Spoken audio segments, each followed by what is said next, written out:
बाक्सा जिल्ला एबसुनि खुंगा 8थि बोसोरसालिया आरो कुमारिकाता दखरा एबसुनि 49थि थान्दै जखनथाया दिनैनिफ्राय जागायबाय।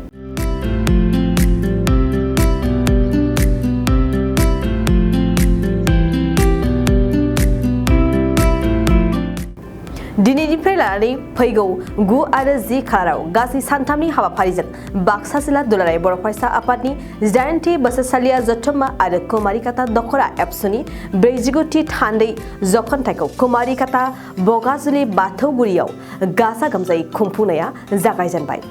सानथामनि हाबाफारिजों खुंफुंनाय बाक्सा जिल्ला दुलाराय बर' फरायसा आफादनि बोसोरसालिया जथुम्मायाव माखासे हाबाफारिफोरखौ फारियै खुंगोन होननानै फोरमायदों।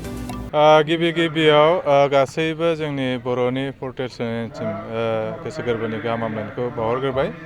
दिनै कुमारिकाता दखरा दुलाराय बर' फरायसा आफादनि जि बेन्दोङाव नैबे बगाजुलि बे हालामाव दिनै सानथामनि हाबाफारि लानानै बाक्सा जिल्ला दुलाराय बर' फरायसा आफादनि 18थि बोसोरसालिया जथुम्मा लोगोसे कुमारिकाता दखरा दुलाराय बर' फरायसा आफादनि 49थि जि थान्दै जखनथाय बे हाबाफारिया दिनैनिफ्राय जागायबाय। आरो बे सानथामनि हाबाफारिजों बायदि आयदाखौ लानानै बेवहाय खुंफुंनाय जागोन। जों आसा खालामदों गासैबो बे ओनसोलनि रायजो राजाया बेवहाय हेफाजाब होफैगोन आरो जोंखौ मदद होलांगोन। दुलाराय बर' फरायसा आफादा माहारिनि थाखाय गोबां खामानि मावबोबाय थादों आरो नैबे समाव जोंहा थान्दै जखनथायनि गेजेरजों माखासे बिथांखि लानानै खामानि मावनो गोनां दङ। दा नैबेहायनो मोनसे आरो मख'थाव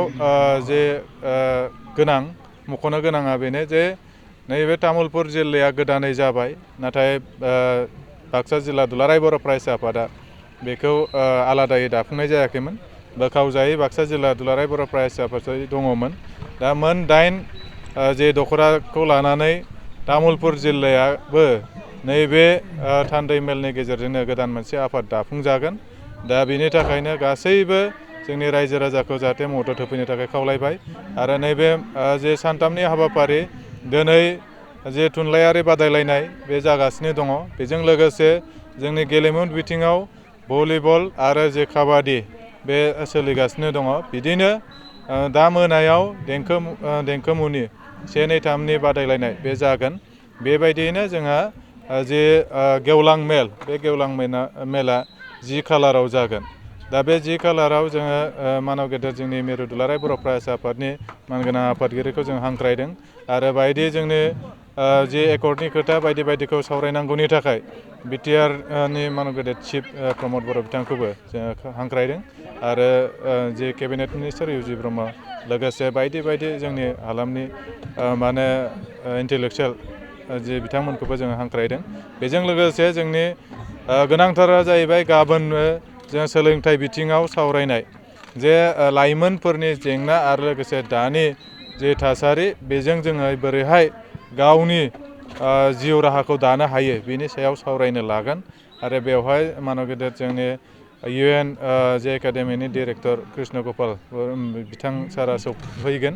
बेजों लोगोसे दिनैनि लाइमोना ड्राग्सजों बिराद मोगा मोगि जानो गोनां जादों बा ड्राग्सआव गोजोमनानै दङ। ड्राग्स लाग्रा जे जोंनि लाइमोनफोरा बारानिफ्राय बारा जादों, ड्राग्स लानानै थैनायसिम जादों। दा बेनि थाखायनो मंगलियाम ड्राग्स एडिक्सन सेन्टारनिफ्राय ड्राग्स रिहेब सेन्टारनिफ्राय बेवहाय बाहागो लाफैगोन जोङो खावलायहरदों। मानो होनबा बिनि सायाव जोङो एवार्ड जानांगोन। बिनि सायाव जोङो मोनदांनांगोन ड्राग्स होनाय जिनिसा मा बुस्थु जायखौ खेबसे लादावबा गारनो हायै जायो। बे बेमार बायदि जिहेथु जोंनाव साग्लोबबाय थादों, बारायनिफ्राय बारायबाय थादों, बिनि सायावबो जोंहा गाबोन सावरायनाय जागोन। दा बेफोर गासैबो हाबाफारियाव तामुलपुर जिल्लानि आरो कुमारिकाता हालामनि रायजो राजाखौ मोनफ्रोमबो आयदायावनो मोनफ्रोमबो बिथिङावनो जाहाथे लैहोर फैनानै मदद होफैगोन बेखिनिखौ मिजिंथिबाय। गोसो गुदुं गलादारफोरनि थाखाय मोनसे मोजां खौरां।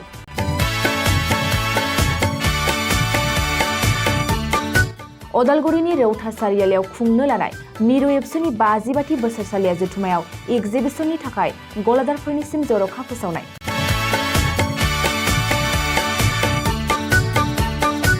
फैगौ 2023 मायथाइनि 26, 27, 28 आरो 29 जानुवारियाव खुंनो लानाय मिरु एबसुनि बोसोरसालिया जथुम्मायावनो बायदि रोखोमनि मुवा बेसादफोरखौ दिन्थिफुंगोन एक्जिबिसन।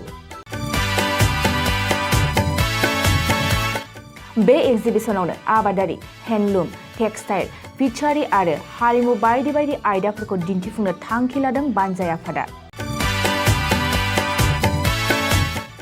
बेनिखायनो गोसो गुदुं सुबुं एबा गलादारफोरा एगजिबिसनाव गला होफैनो हागोन आरो गला होनायनि सोमोन्दै आबुं बाथ्राखौ मिथिनोब्ला नैबे मबाइल नम्बर 9365245137 आव थोंजों सुलाद लानो हागोन।